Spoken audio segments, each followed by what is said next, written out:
Բարի ձեզ հարգելի լրագրողներ, առաջիկա 1 ժամվա ընթացքում պատրաստ եմ պատասխանել ձեր հարցերին, խնդրեմ։ Առաջին հարցը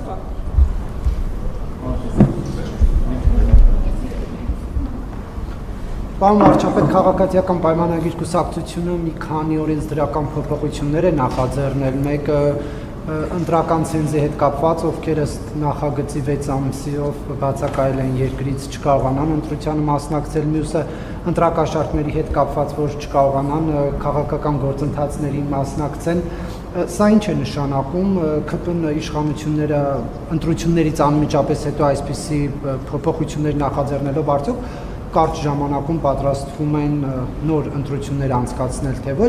եւ պարոն վարչապետ, ԵԱՏՄ-ի խնդիրների հետ կապված դուք քարոզարշավի ժամանակ ասում եք, որ դուք բացառիկ պաշտոնյաներից եք, որ ԵԱՏՄ երկու բարձրագույն մարմիններում ներկայացված եք, ընտրություններից հետո կգնաք, փաստերը կդնեք սեղանին եւ խնդիրները կքննարկեք, կլուծեք, կգաք, բայց երբ է այդ ամեն ինչը տեղի ունենալու։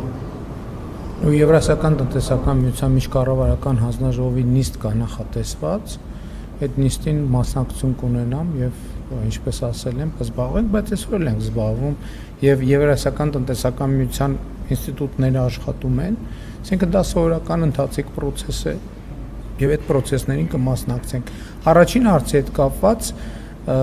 իհարկե ոչ, մենք չենք պատրաստվում ընտրություններ անցկացնել։ Խնդիրը հետեւյալն է, որ ընտրությունների նախորդող շրջանում թե քաղաքացիական հասարակությունը եւ թե քարոզարշավի ընթացքում մեր քաղաքացիները այդ հարցը անդադ բարձրացրել են եւ ես սկզբունքորեն դեմ եմ եղել, որ մենք ընտրություններից առաջ նման փոփոխություններ անենք, որովհետեւ դա կարող էր հարցեր առաջացնել, բայց նաեւ խոստացել են, որ ընտրություններից անմիջապես հետո մենք դա կանենք, այս է պատճառը, որ պարզապես այն ինչ որ խոստացել ենք, արագ իրականացնենք, որպեսզի մարդիկ, այսինքն իրանց մոտ հարց չառաջանա, թե ինչու այդ փոփոխությունները չեն արվում։ Այսինքն առաջարկ կար դեռ փետրվարին, մարտին, ապրիլին, նույնիսկ մայիսին,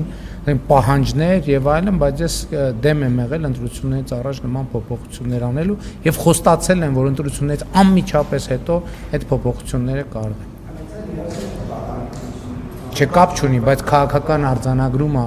անելը մարդկանց խոստացել ենք, որ կանենք ընտրություններից անմիջապես հետո։ Մարդկանց տված խոստումը կատարելու մասին է խոսքը։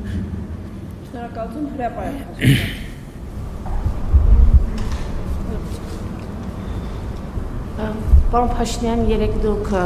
կրկին անդրադառնալով Ռոբերտ Քոչարյանին, Սամվել Կարապետյանին եւ Գագիկ Ծառուկյանին ասացիք ջախջախելու եք, մի քանի անգամ այդ բառը կրկնեցիք, ինձ հետաքրքիր է ջախջախել ասելով դուք ինչ նկատի ունեք, ինչպես եք պատկերացնում այդ ճանապարհը, ինչպես է ջախջախումը դրսևորվել